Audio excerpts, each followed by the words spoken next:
no la puedo modificar por voluntad de las partes, tienen que darse cumplimiento, no puedo hacer un convenio que afecte o que implique una renuncia del trabajador, entonces sí o sí no la pueden modificar, ¿sí? Los días feriados nacionales rigen las normas legales sobre los descansos dominicales en cuanto a la provisión del trabajo. En dichos días los trabajadores no gozarán que no gozaren de la remuneración respectiva percibirán el salario correspondiente a los mismos, aun cuando coincidan con domingo. Todo trabajador que preste servicio por estar afectado a las excepciones previstas en aquellas normas legales cobrará la suma que tenga asignada más una cantidad igual. Es lo mismo que les expliqué de manera teórica. Si trabajo el día feriado me pagan doble, si no trabajo me lo pagan igual como un día normal.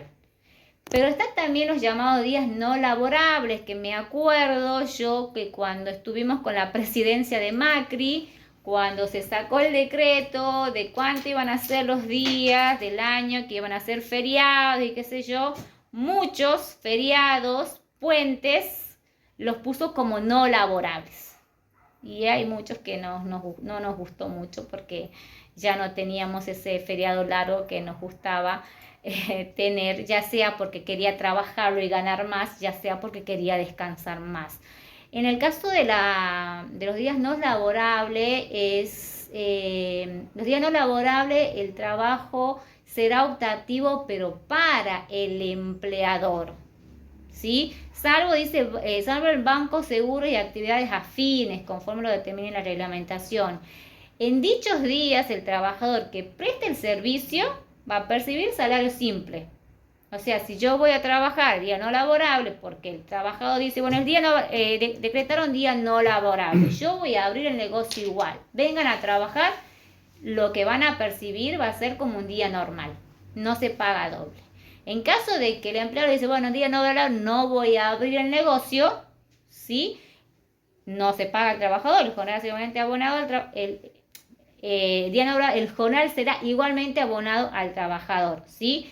Pero no hay doble pago y es optativo por el empleador. ¿Estamos? O sea, eso ya lo elige él si quiere o no quiere, según los días no laborables que se haya establecido por decreto. Como les digo, siempre buscamos, no sé si buscarán ustedes, pero yo sí, en Google, a ver cuáles son los feriados y qué feriado me toca en el mes de octubre, en el mes de noviembre y así sucesivamente, y si lo trabajo no.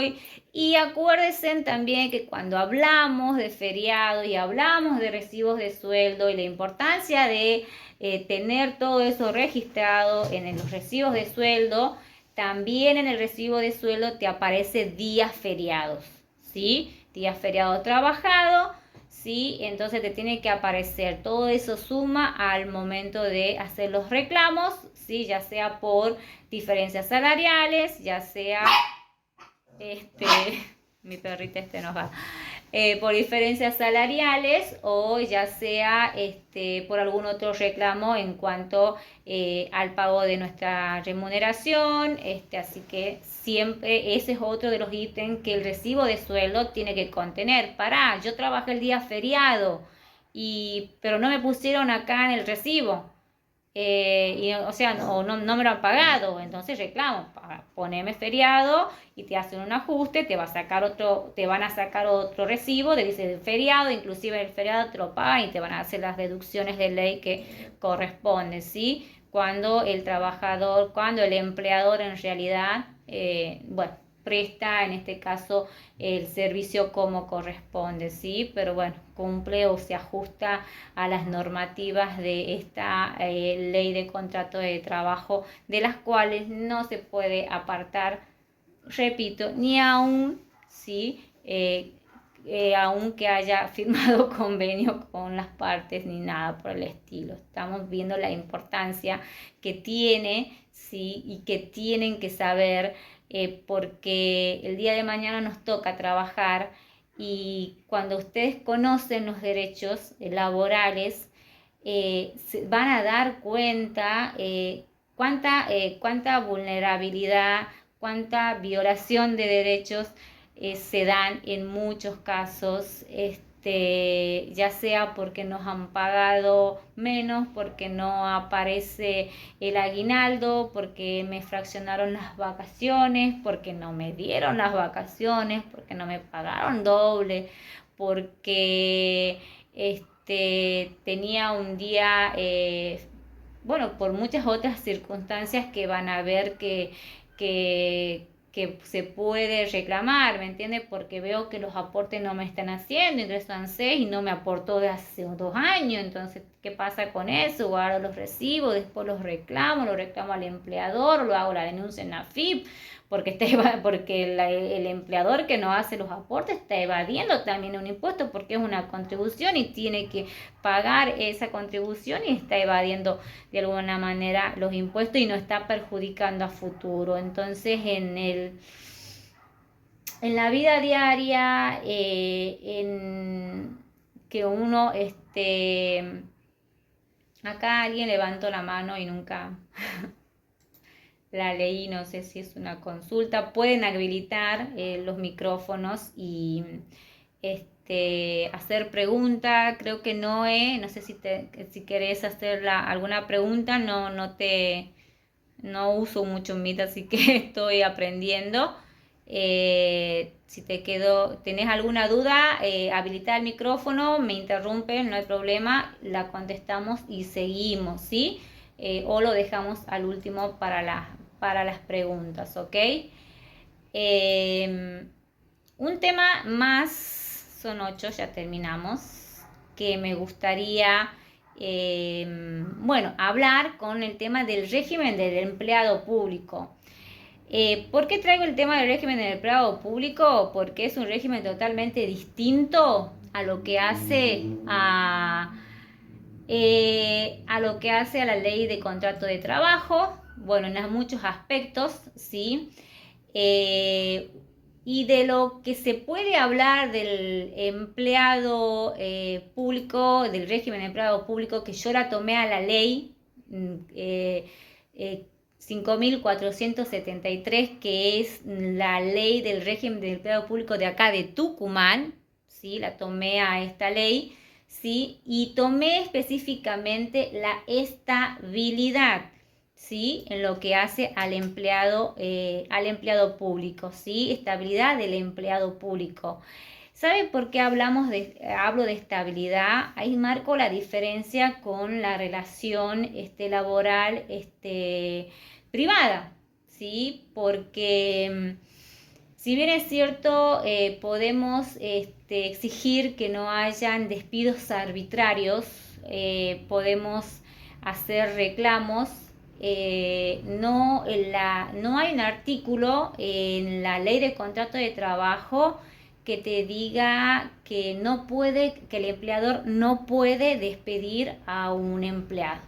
O sea, puede hacer el despido, ya sea un despido indirecto, sea por aquello o por otro motivo, lo puede despedir.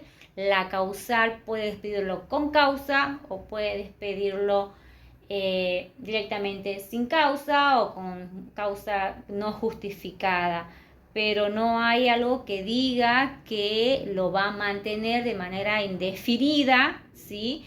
En lo que hace a su trabajo. Cuando estamos en el ámbito privado, el empleador, ya sea por sus incumplimientos, como habíamos hablado anteriormente, de la que es falta de pago de remuneraciones, o algún otro o pago parcial o sea, estoy registrado por 4 horas y estoy trabajando 8 horas y yo estoy intimándolo a que me pague como corresponde o me registre como corresponde. Lo que hacemos nosotros en ese caso como abogados ante esas situaciones, hacer las intimaciones para que regularice la situación, ¿sí? Del trabajador. Hay casos también en el cual el empleador busca cansar a su trabajador con tal de que renuncie, pero hay casos que no se van a dar así tan fáciles, obviamente. y no le provee tareas. Es una obligación del empleador proveerles tareas a su trabajador. O sea, no ir y dejarlo sentado y no hacer nada, entonces se intima. Y si no da respuesta a esas intimaciones, es cuando, cuando el trabajador va y busca defender su derecho mediante las intimaciones, y si no hay respuesta, se considera despedido por injurias. Sí, y es el llamado despido indirecto. Pero decirle al empleador, me tenés que mantener en el puesto de trabajo, sí o sí, por tal normativa, etcétera, no. Hay situaciones excepcionales que he visto donde intervienen los sindicatos, ¿sí? Intervienen los sindicatos, y me acuerdo un caso particular, no sé si se acuerdan que hubo el caso de, no me acuerdo cómo finalizó sinceramente, pero hubo el caso de la Caja Popular de Ahorro, ¿sí? Que había despedido a una cantidad de empleados, y la bancaria que los representa, por así llamarlo, uno de los sindicatos fuertes, así como lo normamos, porque no nombramos, generó paros, movilizaciones con el objetivo de que la Caja Popular los reincorpore, ¿sí? No recuerdo bien si llegaron a reincorporarlo, pero ven la situación también de la intervención de los sindicatos en esos casos, ¿sí? Pero que los reincorpore por ley o por presión es diferente, ¿sí? Hay situaciones también en grandes empresas que tienen obviamente grandes producciones donde intervienen obviamente los sindicatos los sindicatos de una manera bastante importante, donde ante una situación de injusticia o por algún motivo se esté violando los derechos de los trabajadores, te dicen, bueno, cortamos, solucionamos la situación de este trabajador, o te hacemos un paro de toda la producción. Y no te estoy hablando de un paro de una empresa acá en Tucumán, te hace un paro de una empresa, de todas las empresas del país, y que obviamente la empresa, antes de perder millones en producción por un paro, por un empleado, le conviene, creo, reincorporarlo al empleado a tener una pérdida tan importante, ¿sí? Pero son casos excepcionales y que no están ajustados tampoco a la ley de contrato de trabajo. Hablo esto, ¿sí? Como para introducir el tema del régimen del empleado público en lo que hace, ¿sí?, a la estabilidad.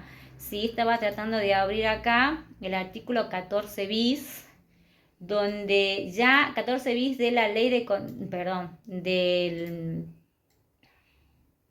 lo que hace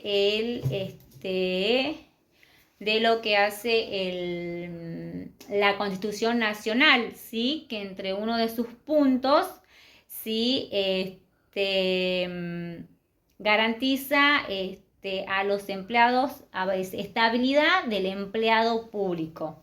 Hace mención de algunas normas, entre las cuales dice estabilidad del empleado público. La verdad es que la palabra estabilidad del empleado público para mí suena bastante fuerte, porque digo, entro a trabajar en el gobierno, en la municipalidad, soy considerada empleada pública, no me corre. Más o menos, como una idea general, pero toda regla tiene su excepción, ¿sí? Nuestro régimen en Tucumán, yo me limité a esto y a hablar de estabilidad. Obviamente que el régimen de empleado público podemos hablar un montón de cosas, ¿sí? Tenemos estatutos también de los docentes, podemos hablar también de muchas otras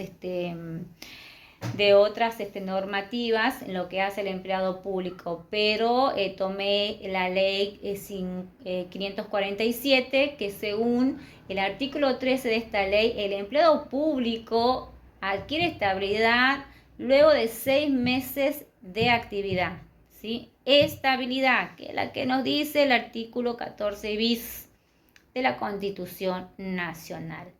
Entonces, el agente no podrá ser separado de su cargo, salvo cuando incurriera en causales imputables al mismo, acreditadas por la pertinente investigación. O sea, si yo voy a despedir a un empleado público, yo tengo que iniciar una investigación profunda, ¿sí? Por así profunda, que me dé pruebas suficientes, ¿sí? Para que yo pueda despedir a este empleado público en la forma del procedimiento previsto con arreglo a las disposiciones de la ley. El tema de la investigación administrativa también está regulada, ¿sí? Por nuestra ley. Es curioso porque la investigación ante una denuncia que se haga contra un empleado público, ¿sí? Ya sea de manera privada o ya sea iniciada de oficio por la misma administración pública, es una investigación que se hace en silencio, por así decirlo, la hace la administración pública, no le dice nada todavía al empleado, ¿sí? Cuando ya tiene reunida todas las herramientas, todos los medios probatorios que pueda tener y que dice, bueno, sí, esto va a tener, va a tener validez, entonces en ese caso lo notifica, ¿sí? Al empleado público para que en el término de 5 días hábiles formule el descargo. Y ahí empieza todo un procedimiento administrativo entre el empleado y la administración pública, ¿sí? Entre denuncia y descargo, que también puede estar representado, obviamente, el empleado público por un abogado, ¿sí? Hasta llegar a una solución, o inclusive puede llegar a lo que sería la exoneración del empleado público. No lo llaman despido, exoneración, o sea, se despide al empleado público y no tiene la posibilidad de poder ingresar a trabajar en ninguna otra repartición pública, justamente porque ya tuvo un proceso y ya tuvo una investigación y ya hubo un proceso administrativo que lo llevó a esa instancia. Es decir, despedir la estabilidad del empleado público garantiza que no lo voy a despedir por despedir, ¿sí? Tengo que tener los fundamentos, tengo que iniciar una investigación administrativa, tengo que tener las pruebas reunidas, tengo que darle el derecho de defensa, el derecho de descargo, y de acuerdo a cómo eso vaya evolucionando, ¿sí? Puedo llegar a ser, ya tener una cesantía, es decir, que quedaría desvinculado, pero con la posibilidad de poder trabajar en una nueva repartición pública o una exoneración que lo haría, que ya directamente no podría trabajar en ninguna otra repartición pública, ¿sí? Esa es la diferencia en lo que hace a los empleados públicos, ¿sí? Y a lo que hace el empleado privado. Yo la remarqué más que nada por el lado de la estabilidad, justamente porque, la estabilidad es lo que lo caracteriza, ¿sí? Hay una excepción a esa estabilidad también que la remarcan, toda regla y su excepción. Hay una excepción en el artículo 11. ¿Qué pasa con esa estabilidad que cede, saben? Cuando se produce una reestructuración que comporte la supresión o modificación orgánica de una dependencia u organización. Supresión o modificación. He creado una repartición para que trabaje con respecto a algún tema. Bueno, ya trabajó, ya no me sirve, por así decirlo, la vamos a eliminar. Sí, entonces, todas las personas que están trabajando, que han trabajado acá, van a dejar de trabajar y van a quedar en disponibilidad, se llaman, con el pago de sus saberes, pero por un lapso no mayor de 2 meses. O sea, si se crea una repartición, no tiene funcionamiento, no va a seguir funcionando, entonces las personas que están allí, entonces es una causal, si van a quedar en disponibilidad, si no los pueden reubicar, les van a pagar los 2 meses, el vencimiento de dicho plazo, debe asignarles nuevas funciones, o sea, al vencimiento de dicho plazo, si no le asignan nuevas funciones, directamente se les da de baja. O sea, ahí ya cede, pero cuando hay una situación así, que estamos sacando alguna repartición pública cerrada, no esté funcionando, ahí lo vamos viendo, se puede dar esos casos, ¿sí? Vamos a último tema, ¿sí? Derecho fundamental, no sé cómo vamos hasta ahí, ¿sí? Acuérdense que si entramos a una repartición pública tenemos esa garantía de estabilidad, pero no es absoluta, ¿sí? Lo bueno es que podemos seguir trabajando y si hay algún motivo por el cual podamos ser despedidos, se hace siempre a través de una investigación administrativa, ¿sí? Con todas las formalidades y se tiene que cumplir con todas las garantías a los fines de defender a ese trabajador que ya tiene una garantía constitucional, que es la estabilidad. Representación sindical. Sindicatos. Una de las cosas que es importante es saber distinguir cuando estamos comprendidos dentro de un convenio colectivo, o sea que estamos representados por un sindicato, y cuando estamos fuera de un convenio colectivo, o sea que nuestra actividad no está ajustada a ningún sindicato, o sea, no participamos como afiliados, ¿sí? Los trabajadores tienen derecho a ser representados por un sindicato. Cada sindicato acuerda, tengan en cuenta, cuando hablamos de sindicato, con la asociación de empleadores del rubro que correspondan, la escala salarial, es decir, lo que cada empleado según su categoría va a percibir mensualmente, que son las paritarias que año a año, meses a meses se están discutiendo, se reúnen, se ponen de acuerdo, tanto en el ámbito privado como público pasa lo mismo, ¿sí? Son los sindicatos los que nos están diciendo cuánto va a ser el aumento, cuánto no, cómo se va a dividir, cómo se va a pagar, ¿sí? Entonces, en ese caso, estando afiliados y tenemos un sindicato que acordó un porcentaje en el aumento y una forma de pago, nos beneficia.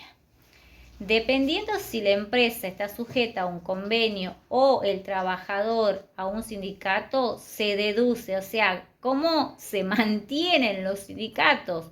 Con aportes de los afiliados, con donaciones, con bienes que ellos hayan adquirido. Bien, saben que los sindicatos también tienen sus complejos, pueden lucrar con ello. Cuando hablamos de aportes de los afiliados, volvemos a nuestro recibo de sueldo que les enseñaba, ¿sí? Porque cuando leamos un recibo, tendría que tener un recibo de sueldo para enseñarles. Vamos a observar que hay ahí una deducción, ya sea de un 2%, porque el sindicato, según el sindicato, les pueden deducir de un 2 a un 4%, que se destinan a cada agrupación sindical o gremio. Y hay una aclaración, no es obligatoria, ¿sí? La misma ley de asociaciones sindicales lo dice, el trabajador tiene el derecho constitucional de afiliarse, no afiliarse o desafiliarse Y esto hace el principio rector del derecho colectivo de trabajo sobre la libertad sindical. Si yo quiero, me afilio. Si no quiero, no me afilio. A veces afiliado, si cuando hay paritarias, si hay un aumento que logra un sindicato, aplica a la gente que está afiliada, porque en definitiva no te has afiliado y no estás aportando y tu sindicato está logrando un aumento y a veces esos beneficios los perdés por no estar afiliado y es un 2% hasta un 4% de lo que te pueden a vos deducir de lo que sería el recibo de sueldo de tu remuneración, ¿sí?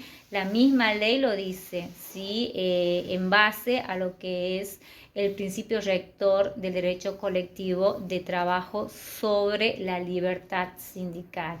Y cuando hablamos de quién retiene tanto lo que es obra social, lo que es jubilación, lo que es el PAMI que habíamos visto anteriormente y la cuota sindical, es nuestro empleador que después se encarga de hacer se encarga de hacer la distribución, ¿sí? Con relación a cada entidad, al sindicato, ya sea FIB, ya sea la obra social, etcétera, ¿sí? Con esto termino la parte de derechos fundamentales. Me gustaría que empecemos y que participemos y vemos qué dudas les han quedado. Y si tienen, en base a lo que yo les acabo de explicar, ¿sí? Alguna duda, ¿sí? Donde podamos empezar a trabajar de una manera más práctica, ¿sí? Yo sé que es mucha información la que le acabo de brindar, pero bueno, es importante que la sepa o prefieren que hagamos un descanso de 10 minutos y volvemos y retomamos con la parte de casos prácticos, ¿sí? Entonces vemos cómo dar una solución a un trabajador o a ustedes mismos o a un conocido, ¿sí? Teniendo en cuenta los conceptos que acabamos de explicar. No me vengan con otras cuestiones de fuera de los contenidos, porque si hay otras cuestiones las podemos hacer en otro curso, ¿sí? ¿Quieren algún break o quiere que continuemos con la parte de casos particulares? Los escucho. ¿Dudas?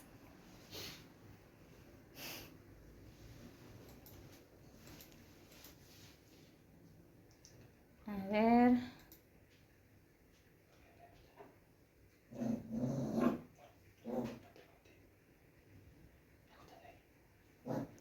Bueno, entonces continuamos, ¿sí? Hasta que terminemos, porque ya nos quedan 20 minutos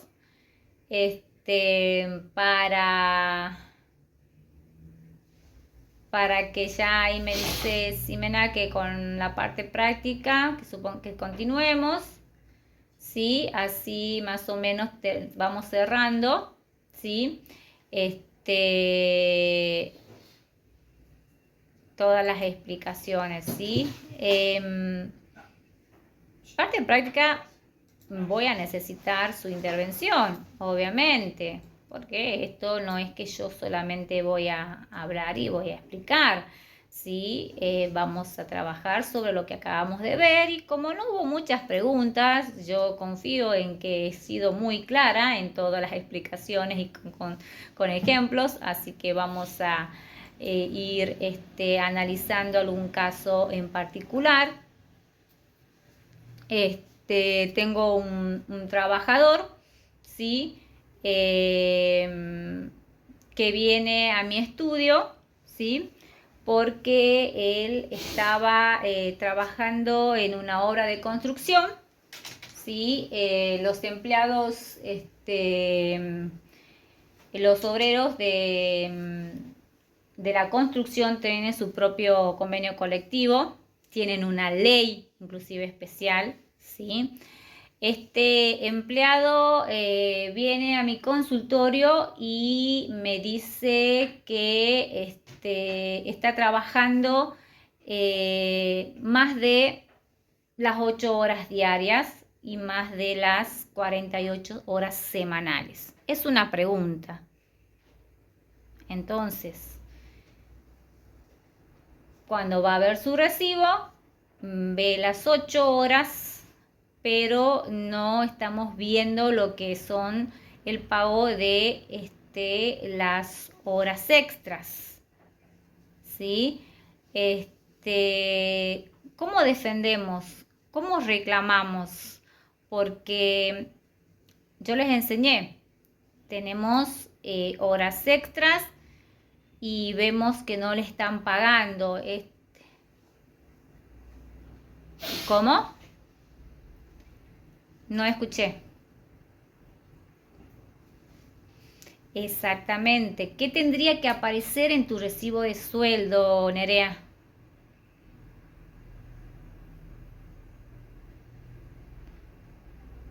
Porque si él tenía que trabajar 8 horas diarias y trabajó, por ejemplo, 12 horas, en mi recibo de sueldo me van a aparecer las 8. ¿Y qué más tendría que aparecer? ¿Le ayudamos a Nerea?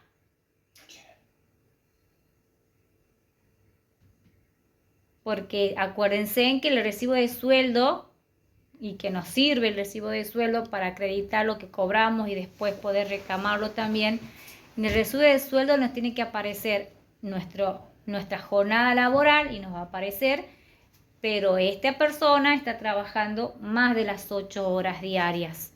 Está trabajando, haciendo horas extras, pero algo falta en su recibo. ¿Qué se nos ocurre que lo estaría?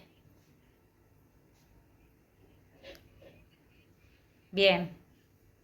Estaría faltando, no se estaría discriminando, se tendría que discriminar, Emilia, ahí las horas extras para sumar, porque si no le sumamos las horas extras, o sea, por más que no le paguen, por ejemplo, que le paguen así como lo llamamos en negro, ¿sí? Le estaría faltando las horas extras en su recibo de sueldo. Entonces, cuando vayamos a reclamar una indemnización y vamos a hacer el cálculo, no vamos a tener la prueba de las horas extras, salvo que vamos a tener que acreditarla por otro medio, que va a ser más complicado. El recibo es una fuente de prueba importante. Entonces, en el recibo me tiene que aparecer y ese trabajador tiene que reclamar que en su recibo le aparezca las horas extras. ¿Estamos? Tengo el caso de... Sí. Exactamente. Por telegrama obrero, sí, intimo a que al pago, o sea, a que registre las horas estas trabajadas en fecha tanto, independientemente de que se le hayan pagado, Emilia, por ejemplo, negro, le hayan hecho firmar un recibo, acordate que esos recibos aparte fuera un recibo común y corriente, ¿no? No serían válidos porque están fuera de lo que tendría que estar en el recibo de sueldo que por ley se tiene que usar, ¿sí? Entonces, necesito intimar a ese empleador para que me registre en el recibo de sueldo las horas extras, ¿sí? De tal día a tal hora, ¿sí? Bajo apercibimiento de iniciar acciones judiciales por diferencias salariales. Y ahí de esa manera a ese empleador, ¿sí? El empleador tendría que contestar y hacer ese pago y registrarlo. Por lo general en la práctica hacen un nuevo recibo como un ajuste y te lo pagan como horas extra. ¿Qué pasa? Ahí salgamos. ¿Qué pasa? Digo, no, viene el empleador y me dice, yo le pagué las horas extra. Mira, acá tengo un recibo. Él me las ha recibido. ¿Vale ese recibo? El recibo aparte que no está dentro del recibo que legalmente tiene que elaborar el empleador. O sea, dice, sí, no, puedo, el empleado dice, sí, pero yo te pagué las 4 horas estas, ¿te acordás? Y te hice al final una planilla y voy a firmar una planilla. ¿Sí? ¿Vale? ¿Lo puede presentar como prueba en un juicio? Recordemos que hablábamos de los principios generales del derecho y cuando hablamos del principio general del derecho había situaciones en las cuales se podía celebrar convenio entre las partes, pero cuando esos convenios se apartaban de la ley de contrato de trabajo, ¿qué eran? Eran nulos. Entonces, el empleador, ante el reclamo, ante un juicio por diferencia salarial, ¿me puede llevar esa planilla? ¿Sí? Como prueba y decir yo le pagué. Pregunta, así, cometamos errores. Si decimos sí o no, veamos cómo hacemos. ¿Qué se les ocurre? ¿Me puede llevar esa planilla?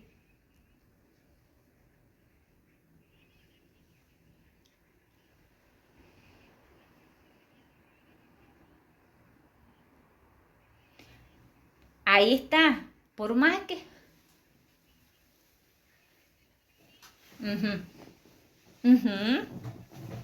Perfecto.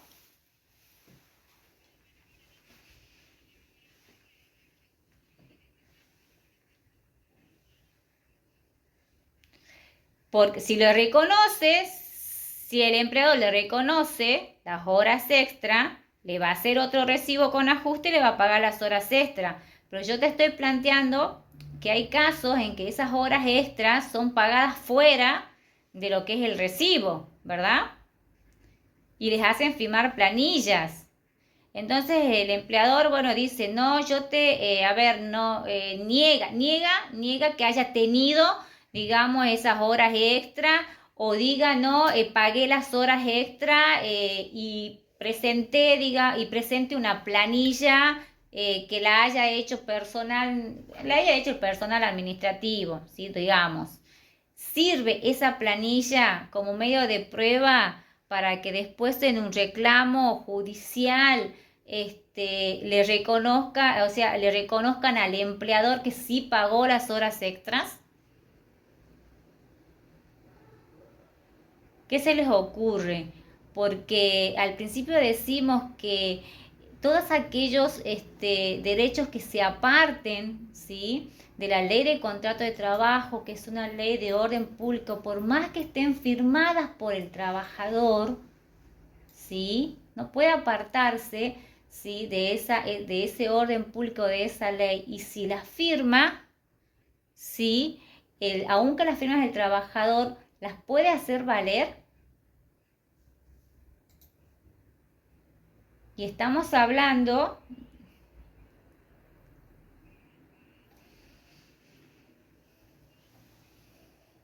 Bien, para mí está bien. No las puede hacer valer porque él está reconociendo ahí mismo con esa presentación, ¿sí?, de esa planilla, primero que esté evadiendo impuestos, primero después que sea apartado, ¿sí?, de la ley de contrato de trabajo, porque las horas extras van dentro de lo que es el recibo de sueldo, y el recibo de sueldo cumple unos ciertos requisitos que están también en la ley de contrato de trabajo. Entonces no lo puede usar, ¿sí?, a esa planilla diciendo sí te he pagado, pero lo pagó fuera de lo que es la ley de contrato de trabajo. Entonces, no, son nulas, por más que tengan la firma de mi trabajador, ¿sí? Acuérdense que el trabajador es la parte débil. El empleador puede venir y decir, te has despedido, yo te voy a pagar 100.000 pesos. El trabajador recibilo al dinero, los 100.000 pesos. Firma conformidad, o sea, firma que has recibido los 100.000 pesos, te vas con los 100.000 pesos, pero eso no significa que vos mañana no lo vas a reclamar por la diferencia, ¿sí?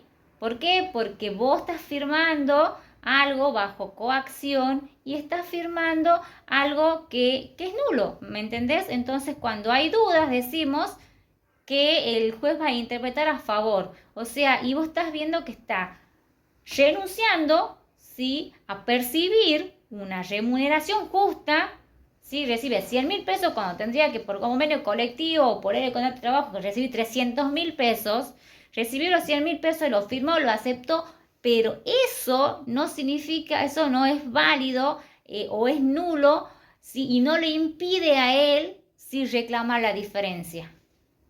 ¿Sí? O sea que si tienen que ser despedidos el día de mañana y le quieren pagar, reciban el dinero y después reclamamos la diferencia. Porque es el juego que hace el empleador de intimarlo al trabajador y decirles, bueno, está bien, te pago, listo, te vas, ya no me puedes reclamar nada. Mentira, sí, claro que sí te puedo reclamar. Me estás haciendo renunciar.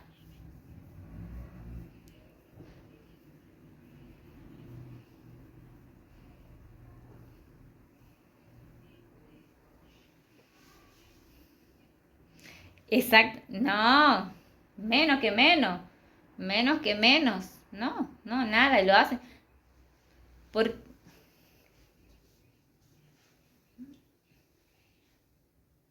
para nada, para nada. Cuando hacen esos convenios, sí, así de que va a recibir una remuneración menor, por ejemplo, convenio, una remuneración menor a la que le corresponde o que no va a hacer más reclamos, lo tienen que hacer ante una autoridad administrativa o ante el juez.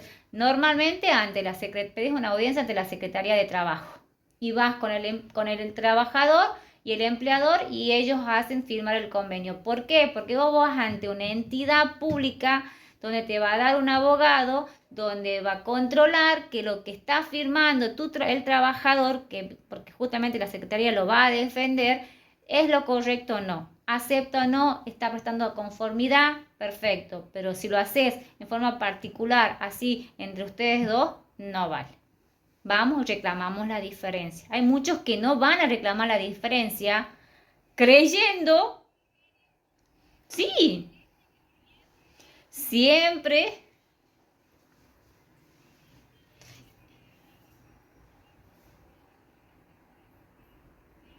mm, lo hacen y a veces el trabajador necesita la plata, o sea, el único trabajo que necesita la plata, tengo una familia, la va a recibir.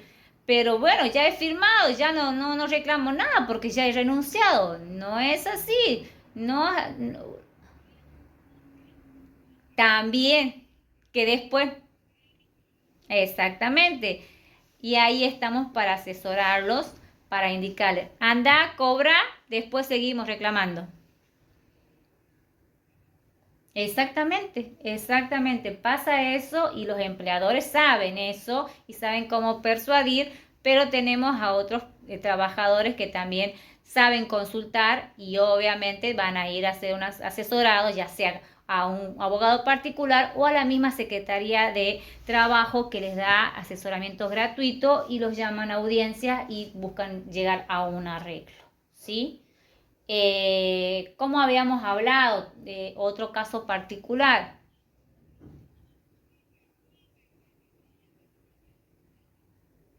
y que ahora sí también, porque no he hecho el curso, porque si le trato de que evitemos que eso pase totalmente, Emilia, exactamente, vamos a tener que enfocarnos más en eso, ¿sí? Pongamos un caso particular, ¿sí? Bueno, son casos que ya les he dado más o menos de las vacaciones. Yo les dije que no las podemos, por ley no se pueden fraccionar, pero podéis llegar a un acuerdo entre el empleador, nada firmado, ¿no? Nada firmado. Por lo general no se firma la fracción de las vacaciones. Mejor no, vamos a hacerlo de nuevo. Lo planteamos así.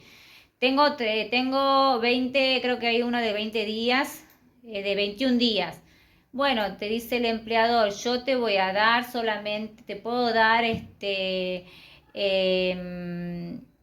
días ahora y te doy los 11 días después, ¿sí? Eh, mm, Fírmame acá por los 10 días y fírmame acá por los 11 días después. Y hemos hablado, ¿no? De eso. ¿Qué solución o qué estamos haciendo ahí? Sigamos viendo la ley de contrato de trabajo con respecto a las vacaciones. A ver quién me dice cómo resolvemos, cómo lo ayudamos, qué haríamos nosotros en base a lo que yo les indicaba, si las vacaciones no pueden ser fraccionadas, pero este empleador viene y me dice, te firmo 10, que le firme 10 y los otros 11 le firmo. ¿Qué pasa si le firmo? Y no, yo quiero tomarme todas juntas, las vacaciones, y me está presionando. ¿Qué pasa si firmo? ¿Puedo hacer algo después? ¿Qué opinan? Seguimos dentro del marco de la ley de contrato de trabajo.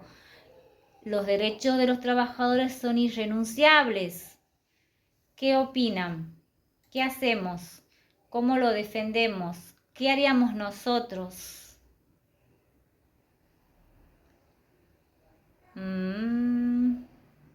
Miren que voy a nombrar, tengo ahí algunos colegas. Marcela, ¿estás? Marce, ¿estás? ¿Qué opinas?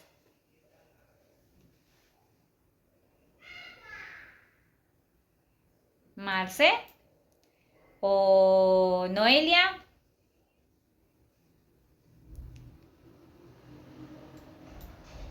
Paola, que te veo con la cámara todo el tiempo encendida. ¿Qué opinamos? Estamos dentro de los mismos que hablamos anteriormente de hacer firmar documentos que va en contra de los derechos de los trabajadores.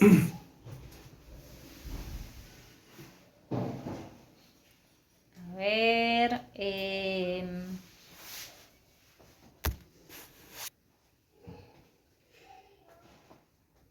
¿qué dicen? ¿Qué opinan en ese caso? Y ya se nos está acabando el tiempo. Así que bueno, en ese caso, ¿sí? Volviendo a lo que es la irrenunciabilidad de los derechos, ¿sí?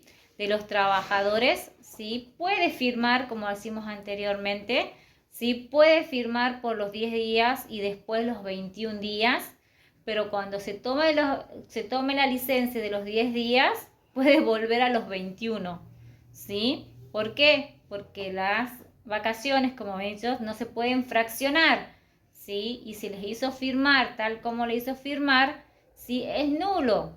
Entonces no va a poder este empleador, sí, pero me firmó esto y me firmó aquello. No, porque fuiste en contra de lo que dice la ley de contrato de trabajo. Y él se tomó las 21 días y se tomó los 21 días y no le pagaron. Entonces, ¿qué hacemos? No le pagaron los 11 días que se tomó porque que les correspondía. Entonces ahí hacemos la intimación para que les pague esos 11 días y se hace un reclamo por diferencias salariales, ¿sí? Ese sería otro de los cuestiones prácticas. Bien.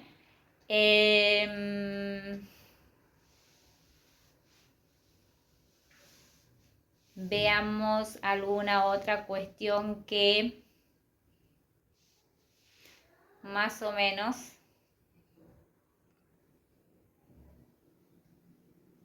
de riesgo de trabajo, los aportes jubilatorios, bueno, eso saben que es, bueno, ahí están las vacaciones y la comunicación. Pagos, ¿sí? De lo que hace a los días feriados y los días no laborables, ¿sí? ¿Cómo hacemos en este caso si estoy trabajando, tengo días feriados, ¿sí? No me aparecen los días feriados en mi recibo de sueldo, ¿sí? Pero tampoco me lo pagó el doble. O sea, no me aparece el feriado, o sea, no me paga y por lo tanto no me aparece, ¿sí?, que se pagó como día feriado ese día. Entonces también hacemos el reclamo y la intimación. ¿Cuál es el derecho que tiene, en este caso, el trabajador de días feriados? ¿Sí? Y en cuanto al pago, si trabajo y si no trabajo. ¿Se acuerdan? Si trabajo, ¿cómo corresponde pagar? Voy un día feriado, tengo que trabajar, ¿cómo lo tiene que pagar el empleador? Ivana, apareces en cámara. Días feriados, vas a trabajar, tenés desactivado el altavoz, el micrófono. ¿Cómo estás? Voy a trabajar un día feriado, ¿cómo corresponde que me pague? Sí, te escucho. El doble de lo que pagaría el jornal. Y si no voy a trabajar,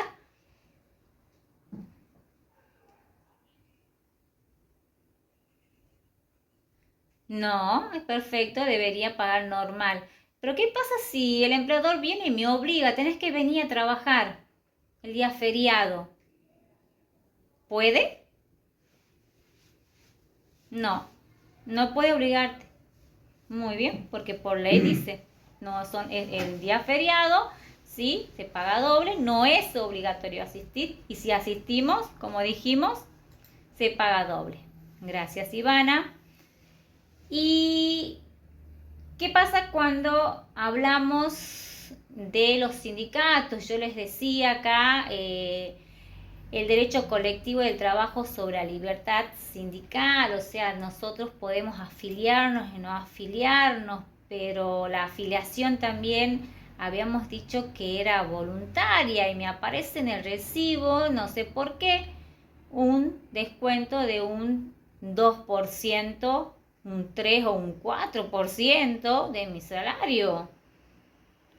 ¿Sí? Y a ver, yo no me afilié, pero ¿quién es el encargado de hacer la retención? ¿Se acuerdan que hablamos que quién retiene la obra social? ¿Quién es el encargado de retener los montos de obra social, los montos de la jubilación, los montos de lo que es PAMI? ¿Quién era el encargado? ¿Sí? No estoy afiliada y tengo un descuento de un 3% por un sindicato. Y me descontó mi empleador. Entonces, ¿qué está afectando ahí?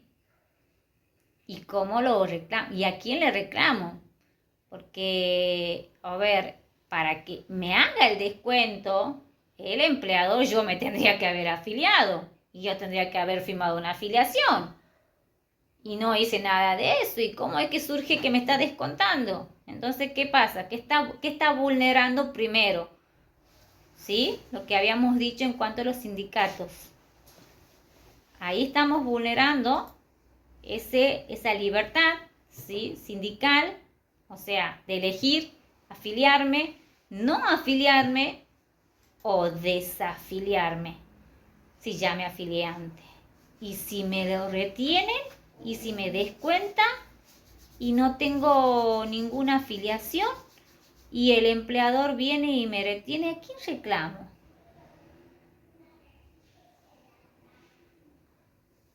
¿A quién reclamarían?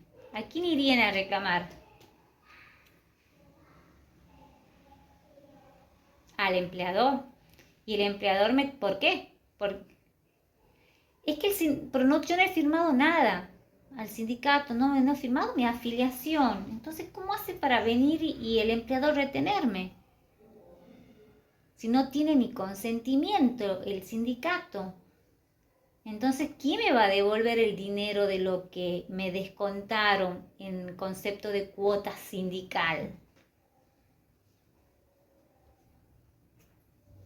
No, el que me descontó, el que está encargado de hacer la retención, ¿sí? Porque antes de retenerme, el 3 o 4% en cuota sindical, el empleador tiene que tener, ¿sí?, la documentación por el cual acredite de que él estaba, que yo estaba afiliada a ese sindicato y él podía retener y darle la plata al sindicato.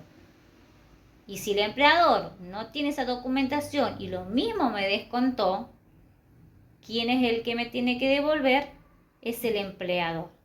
Y si si presentó el sindicato alguna documentación que no corresponde, entonces el empleador, ¿a quién le va a reclamar? Al sindicato para que lo reintegre lo que descontó mal. ¿Sí? Ojo, entonces tengan en cuenta lo que es la representación sindical. Sí podemos estar afiliados, pero que se ajuste, ¿sí?, a lo que los porcentajes, que se ajuste, que el empleador tiene todas esas obligaciones. Imagínense, tiene que sacar el cálculo, bueno, los contadores se encargan de todo eso, el cálculo de la obra social, el cálculo de la jubilación, el cálculo del sindicato, tiene que hacer todo eso y él actúa como agente de retención en todas esas contribuciones que hacemos, esos aportes que hacemos nosotros, porque el trabajador hace aporte y el empleador hace contribuciones, ¿sí? ¿Quieren presentar algún caso que le haya sucedido en su trabajo o a alguien que a ustedes conozcan, que les ha pasado, que fue a trabajar y no les pagó o que tuvo aportes y que no le han reconocido, o que fue la obra social y no le reconoció porque dice que la obra social no le aportó, porque el empleador no le aportó la obra social? Que quieran exponerlo, que quieran consultarlo, que se acuerden algún caso que le hayan comentado, como para que lo discutamos, para que lo debatamos y pongamos en duda y podamos ver cómo responderían ustedes en esa situación, porque también es mucho de práctica, es de sentido común, de decir, bueno, para algo raro pasa acá, mejor me voy a consultar, no me está convenciendo esta situación, ¿me entienden? Pero en algún caso que hayan vivido, o que conozcan, ¿sí?, que les haya pasado, ¿sí?, y que podamos cuestionar. Ese sería el último caso ya para terminar y bueno, hacemos un cierre final.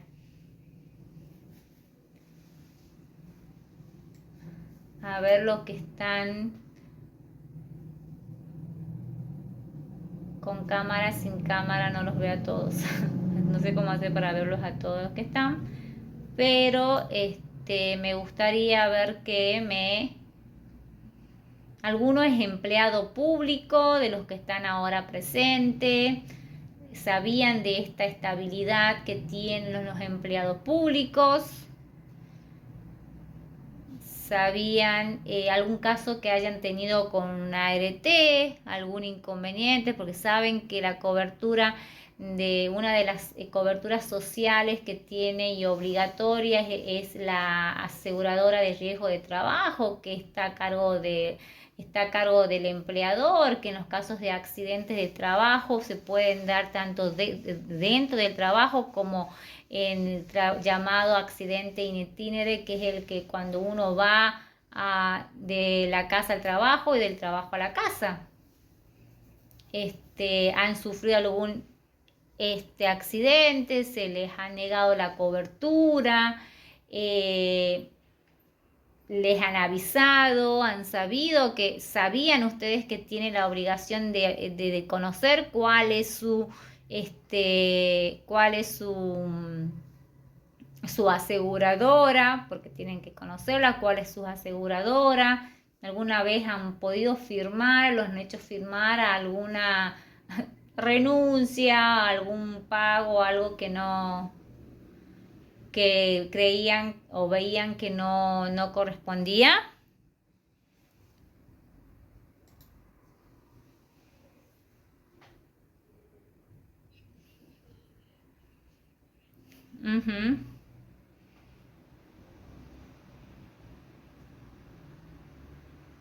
Ujú.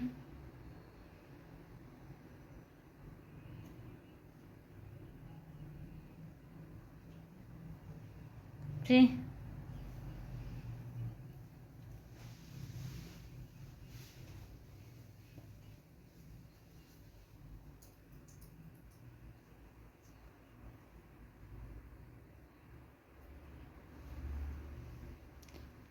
O sea, la obra social directamente, la, directamente le niega la cobertura, no la puede usar directamente por falta de pago. Ahí en ese caso, yo iría tanto contra el empleador como contra la obra social, en el sentido de que la responsabilidad es del empleador de hacer los aportes. ¿Sí? Yo trabajador, yo ya aporté, el que le está debiendo sería el empleador. No me tendría que negar la cobertura, en todo caso tendría la acción, ¿sí? La obra social, ¿sí? Contra, la obra social contra el empleador para poder ejecutar la deuda, e iniciaría un trámite administrativo ante la Superintendencia de Salud para que me dé la cobertura y que resuelva la cuestión con el empleador directamente, sí, de manera particular, pero quitarte la cobertura por una obligación que vos cumpliste y que él no realizó, no me parecería justo, ¿sí? No me ha tocado un caso, pero es como el caso de los colegios cuando no los aceptan a los chicos porque el padre no pagó la cuota, ¿viste? Y le dice, no podés, no podés dejarlo al chico sin educación, sacarlo, de todos modos, si el colegio tiene acción para poder cobrar la deuda al padre, que siga escolarizado y que ejecute al padre. ¿Me entendés? Pero yo iniciaría, capaz que me confunda, nunca la hice, capaz que me equivoqué o no, y vería si de ir también contra la obra social, haciendo una denuncia ante la superintendencia o vía administrativa. Sí, superintendencia de salud directamente. Creo que están, no sé si estarán atendiendo ahora de manera presencial, pero lo estaban haciendo de manera virtual. ¿Mm? Ivana, ¿alguna experiencia en la relación laboral, en relación de dependencia, cuando tuviste más o menos diferencias salariales? No sé cómo están regulados ustedes, digamos, con relación al convenio colectivo o como monotributista, porque también hay toda una pelea en lo que hacen monotributistas. ¿O te registraban como empleada en relación de dependencia? Tenés apagado el micrófono.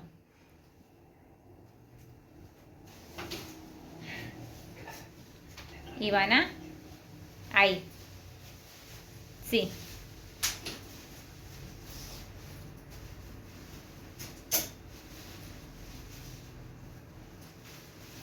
bien.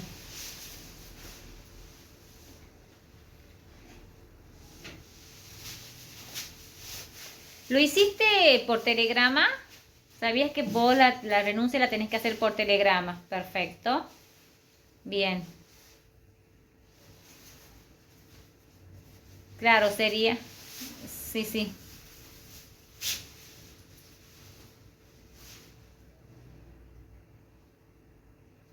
La experiencia que tuvimos.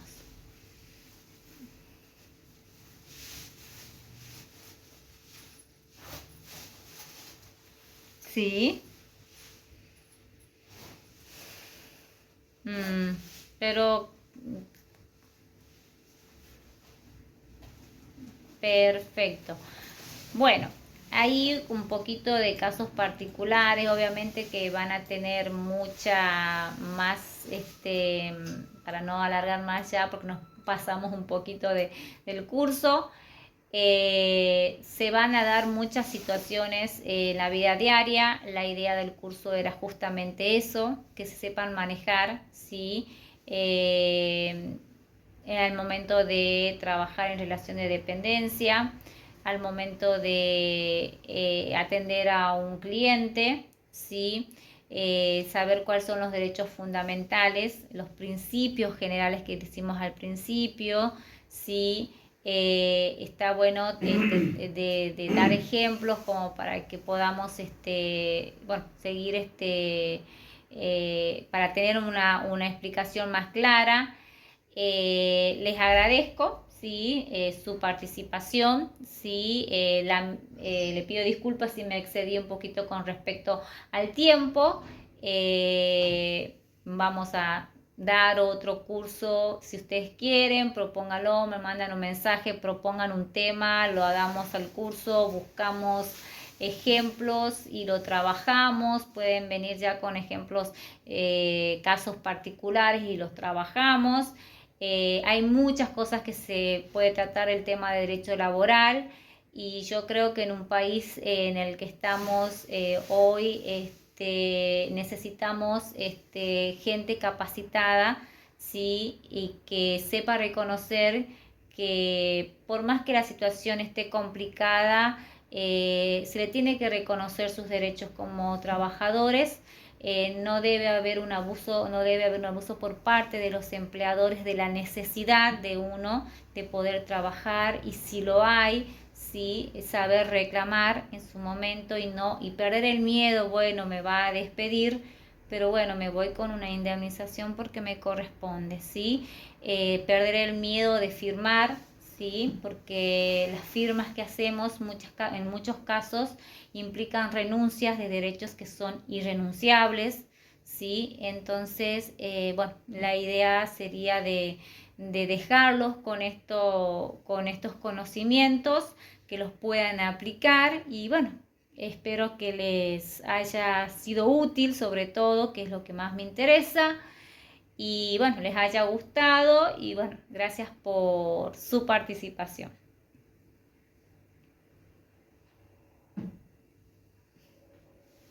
Dale, gracias Ivana, gracias a todos. Nos despedimos, que tengan una linda tarde, ya noche ya. Muchas gracias. Un abrazo, un abrazo.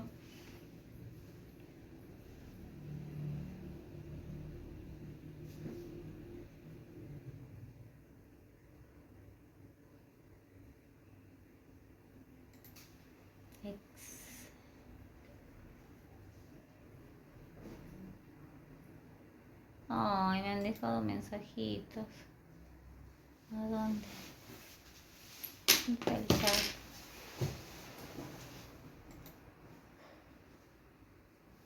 ¿Ya te fuiste, Bru? ¿Ah? ¿Ya me dejaste? Ya. Venía a la partida del mamá que ya terminaste, no está hablando de... No, es que me dijeron excelente curso, te felicito, y no sé dónde está. Ahí está. ¿Te hablaron? Muy bien, muy bien. Ay, gracias. Con la parte práctica supongo está bien.